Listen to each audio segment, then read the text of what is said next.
দর্শক, স্বাস্থ্য খাতের কি করুণ পরিণতি প্রফেসর ইউনূসের মেটিকুলাস শাসন আমলে তৈরি করা হয়েছে সেটা বর্তমান স্বাস্থ্যমন্ত্রীর একটা বক্তব্যের মাধ্যমেই পরিষ্কার হয়ে যায়।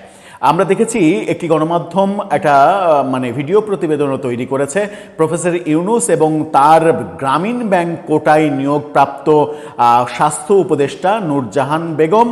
এই দুজনের মেটিকুলাস ডিজাইনের স্বাস্থ্য খাতকে রীতিমতো পঙ্গু করে ফেলা হয়েছে। স্বাস্থ্য খাতে দুর্নীতি রেকর্ড ছাড়িয়েছে। স্বাস্থ্য খাতে একটি টাকারও কোথাও কোনো কাজ হয়নি এবং ভয়াবহতম কথা বর্তমান স্বাস্থ্যমন্ত্রী বলছেন যে ওই একটু কাটাছেঁড়া হলে যে গজ ব্যান্ডেজ লাগে সেগুলো কেনার টাকা পর্যন্ত নেই। প্রফেসর ইউনূস ফান্ড শূন্য করে গেছেন। কি মেটিকুলাস ডিজাইন! এই মেটিকুলাস ডিজাইনে ১.৫ বছরের জায়গায় যদি তিনি ১০ বছর থাকতেন তাহলে কি দেশটাকেও বিক্রি করে দিতেন পাকিস্তানের কাছে কিংবা আমেরিকার কাছে? চলুন একটু জেনে দেখি স্বাস্থ্য খাত নিয়ে কি বলছেন স্বাস্থ্যমন্ত্রী এবং প্রফেসর ইউনূসের স্বাস্থ্য খাত নিয়ে ১.৫ বছরের স্বাস্থ্য খাত নিয়ে কি খবর হলো গণমাধ্যমে। থাকবেন পলিটিক্স টিভির নিউজ। বলছিলাম স্বাস্থ্য খাতের কথা, তার আগে একটি মানবিক ব্যাপার আপনাদেরকে বলতে চাই। নতুন একটি YouTube channel food for all, সবার জন্য খাদ্য, যারা অসহায় দুস্থ, যাদের খাবার কেনার মতো সামর্থ্য খুবই কম, তাদের পাশে এক মুঠো খাবার নিয়ে দাঁড়াতে চেষ্টা করছে প্রতিনিয়ত। ডেসক্রিপশন বক্সে লিঙ্ক দেওয়া থাকবে। ফুড ফর অল এই চ্যানেলটি সাবস্ক্রাইব করে তাদেরকে অনুপ্রেরণা দেবেন, তাদের পাশে থাকবেন। যে কোনোভাবে তাদের পাশে থাকলে তারা উপকৃত হবে, অনুপ্রাণিত হবে এবং সাধারণ মানুষ যারা ক্ষুধার্ত তাদের পাশে খাবার নিয়ে দাঁড়ানোর এই যে অনুপ্রেরণা, সেটা 18 কোটি মানুষের কাছে স্প্রেড হবে। চলে যাচ্ছি মূল আলোচনায়। বলছিলাম স্বাস্থ্য খাতের কথা। স্বাস্থ্য খাত নিয়ে ভয়াবহ বার্তা দিয়েছেন বর্তমান স্বাস্থ্যমন্ত্রী। গণমাধ্যমের এই নিউজটা দেখে নিন। প্রথম আলোর শিরোনাম, সেখানে বলা হচ্ছে উপজেলা স্বাস্থ্য কমপ্লেক্সে গজ, ব্যান্ডেজ, সিরিঞ্জ কেনার পর্যাপ্ত টাকা নেই। কি ভয়াবহ অবস্থা করে গেছেন প্রফেসর ইউনূস। প্রফেসর ইউনূস ১.৫ বছরে ৩.৫ লাখ কোটি টাকা ব্যাংক থেকে ঋণ নিয়েছেন শুধুমাত্র সরকারের দৈনন্দিন খরচ চালানোর জন্য। অন্যদিকে নিজের নামে হাজার হাজার কোটি টাকার কর মওকুফ করেছেন, ট্যাক্স মওকুফ করিয়েছেন, ভ্যাট মওকুফ করিয়েছেন নিজের প্রতিষ্ঠানের। গ্রামীণ ব্যাংকের মালিকানা সরকার থেকে 15% কমিয়ে দিয়েছেন, গ্রামীণ ব্যাংককে দিয়ে দিয়েছেন। গ্রামীণ ফোনকে অবৈধ তরঙ্গ বরাদ্দ দিয়েছেন, নিজের বহু প্রতিষ্ঠানের লাইসেন্স নিয়েছেন। এই কর্মকাণ্ডগুলো করেছেন এবং তার যে সাঙ্গপাঙ্গগুলো ছিল সেই সাঙ্গপাঙ্গগুলোর মধ্যে অন্যতম হচ্ছে গ্রামীণ ব্যাংক কোটায় নিয়োগপ্রাপ্ত স্বাস্থ্য উপদেষ্টা নূরজাহান বেগম। স্বাস্থ্যের সম্পর্কে যার কোনো ধারণা নেই, যিনি আজীবন গ্রামীণ ব্যাংকে কাজ করেছেন, যার ওই কিভাবে টাকা মানুষের ঋণ দিয়ে সুদ আদায় করতে হয়, কিভাবে সুদ না দিলে ঘরের চালা খুলে নিয়ে আসতে হয় কিংবা গোয়ালের গরু নিয়ে চলে আসতে হয়, সেই থিওরি যিনি ভালো বোঝেন, তাকে স্বাস্থ্য মন্ত্রণালয়ের মতো একটা মহা গুরুত্বপূর্ণ দায়িত্ব দেয়া হয়েছিল। বাংলাদেশে কি একজন স্বাস্থ্য মন্ত্রণালয় চালানোর মতো মানুষ প্রফেসর ইউনূসের মেটিকুলাস ডিজাইনে খুঁজে পাওয়া সম্ভব হয়নি, যাকে স্বাস্থ্য মন্ত্রণালয়ের দায়িত্ব দিতে পারতেন তিনি? নূরজাহান বেগমকে কেন স্বাস্থ্য মন্ত্রণালয়ের দায়িত্ব দিতে হলো? যেন লুটে পুটে খেতে পারেন সেই কারণে? বর্তমান স্বাস্থ্যমন্ত্রী যেটা বলেছেন সংসদে, সেটা হচ্ছে যে বিগত আমলে স্বাস্থ্য খাতে ব্যাপক দুর্নীতি এবং লুটপাট হয়েছে। তিনি শেখ হাসিনার আমলের দুর্নীতির কথা বলেছেন। এর ফলে স্বাস্থ্য খাতে উন্নয়নমূলক কাজের কোনো তহবিল নেই। তিনি শেখ হাসিনা সরকারের সমালোচনা করছেন বটে। যখন শেখ হাসিনা সরকারের তিনি সমালোচনা করছেন, তখন একটি গণমাধ্যম ডক্টর ইউনূসের ১.৫ বছরের স্বাস্থ্য খাতের অবস্থা নিয়ে একটা ভিডিও প্রতিবেদন তৈরি করেছে। সেখানে তারা বলার চেষ্টা করেছে যে ১.৫ বছরে স্বাস্থ্য খাতের একটি কাজও হয়নি, এমনকি একটা সুই কেনার কাজও হয়নি। স্বাস্থ্য খাতে কোনো বরাদ্দ ছিল না। স্বাস্থ্য খাত নিয়ে স্বাস্থ্য উপদেষ্টা বিন্দুমাত্র কোনো কাজ করেননি। শেখ হাসিনা সরকারকে যখন সর্দার সাখাওয়াত হোসেন বকুল দায়ী করছেন, তখন তিনি টেকনিক্যালি প্রফেসর ইউনূসের আমলটা একটু স্কিপ করে গেছেন বলেই এটা তার রাজনৈতিক মানে ভাষ্য, রাজনৈতিক বক্তব্য। কারণ আগের সরকারকে কিংবা বিরোধী সরকারকে বিভিন্ন কথার মার প্যাচে ডোমিনেট করতে পারলেই তো একটা রাজনৈতিক সরকারের বাহুবা কোড়ানোর একটা ব্যাপার থাকে, সেটাই হয়তো তিনি কুড়াতে চেয়েছেন, যে কারণে তিনি বলছেন যে গজ ব্যান্ডেজ সিরিজ কেনার মতো পর্যাপ্ত টাকা নেই।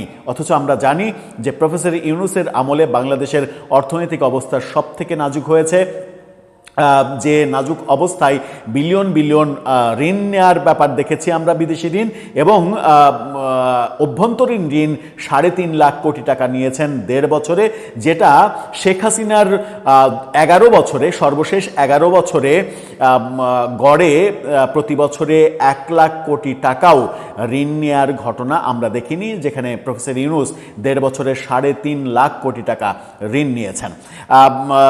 জাতীয় সংসদে একটা প্রশ্নের উত্তর কিংবা নোটিশের জবাবে তিনি এই কথা বলেন। তিনি মানে একটি হাসপাতাল, গাইবান্ধার গোবিন্দগঞ্জের হাসপাতালে ১০০ শয্যায় উন্নীতকরণে স্বাস্থ্য পরিবার মন্ত্রণালয়ের মনোযোগ আকর্ষণ করেন। জবাবে সর্দার সাখাওয়াত হোসেন বকুল বলেন, বিগত সরকারের আমলে যে লুটপাট স্বাস্থ্য খাতে হয়েছে, যে ধরনের অব্যবস্থাপনা হয়েছে, তাতে কোথাও চলমান প্রকল্পের উন্নয়নমূলক কাজ হয়নি। ২৫০ শয্যার হাসপাতালগুলো নিয়েও তিনি কথা বলেছেন। এই যে বর্তমান স্বাস্থ্যমন্ত্রী স্কিপ করলেন, ১.৫ বছরকে স্কিপ করলেন, এবং শেখ হাসিনা সরকারের তো অনেক ভুল ত্রুটি রয়েছে, অনেক অপরাধ রয়েছে, স্বাস্থ্য খাতে অনেক দুর্নীতি হয়েছে, কিন্তু শেখ হাসিনা সরকারের আমলে স্বাস্থ্য খাতে কাজও যে হয়েছে, ব্যাপক উন্নতিও যে হয়েছে, সেটা বোধহয় তিনি কৌশলে এড়িয়ে গেলেন। যেমন কৌশলে এড়িয়ে যাওয়া হয়, আমরা শেখ হাসিনাকে একদিকে যেমন ফ্যাসিস্ট বলছি, ফ্যাসিস্ট বলাটা যেমন বেশিরভাগ ক্ষেত্রেই হয়তো ঠিক আছে, দুর্নীতিবাজ বলাটা বেশিরভাগ ক্ষেত্রেই হয়তো ঠিক আছে, কিন্তু আবার তার যে উন্নয়নমূলক কর্মকাণ্ড, সেগুলো কিন্তু আমি চাইলেই অস্বীকার করতে পারি না। চাইলেই পদ্মা সেতুর কৃতিত্ব অস্বীকার করতে পারি না, metro rail, elevated expressway, Karnaphuli tunnel সহ বিভিন্ন যে বিমানবন্দরের 3rd টার্মিনাল সহ বাংলাদেশে যে ব্যাপক পরিবর্তন হয়েছে এবং ঢাকা শহরটাই যে পাল্টে গেছে, সেই ব্যাপারটা আমি চাইলেই কিন্তু অস্বীকার করতে পারি না। হ্যাঁ, এগুলো করতে গিয়ে দুর্নীতি হয়েছে, সেগুলো বলতে পারি, কিন্তু ঢালাওভাবে ওই অভিযোগটা করতে পারি না যে শেখ হাসিনা আমলে কোনো উন্নয়নই হয়নি। শেখ হাসিনার আমলে দুর্নীতি যেমন হয়েছে, চুরি যেমন হয়েছে, শেখ হাসিনার সব থেকে বড় অপরাধ হচ্ছে 14, 18, 24 তিনটা পরপর বিতর্কিত নির্বাচন করা। মূলত তার সরকারের পতন হয়েছে এই 3টা বিতর্কিত নির্বাচন করার জন্য।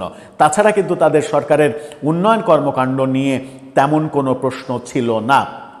উন্নয়ন কর্মকাণ্ড করতে গেলে মন্ত্রীরা টাকা মারবে, দুর্নীতি করবে, টাকা পাচার করবে, এটা বাংলাদেশের নিত্যনৈমিত্তিক ব্যাপার। এই ধারা থেকে বাংলাদেশের কোনো সরকার মুক্ত হয়নি। এমনকি ফ্যাসিস্ট বলে শেখ হাসিনাকে তাড়ানোর পরে প্রফেসর ইউনূস ক্ষমতায় আসার পরে 1.5 বছরে যা করেছে, তাদের উপদেষ্টারা নিজেদের আখের গোছানোর যে চেষ্টা করে কাজগুলো করেছে, চেষ্টা না, সফল হয়েছে তারা, এবং লিড বাই প্রফেসর ইউনূস, যিনি পৃথিবীর ইতিহাসে বিরল ঘটনা ঘটিয়েছেন, যিনি রাষ্ট্র ক্ষমতায় এসেই ডে 1 থেকে শুরু করে একেবারে লাস্ট ডে পর্যন্ত, 2 দিন আগে, ক্ষমতা ছাড়া 2 দিন আগে পর্যন্ত তিনি নিজেকে ভিভিআইপি হিসেবে ঘোষণা করা পর্যন্ত শুধুমাত্র নিজের স্বার্থ উদ্ধারের জন্যই কাজ করে গেছেন।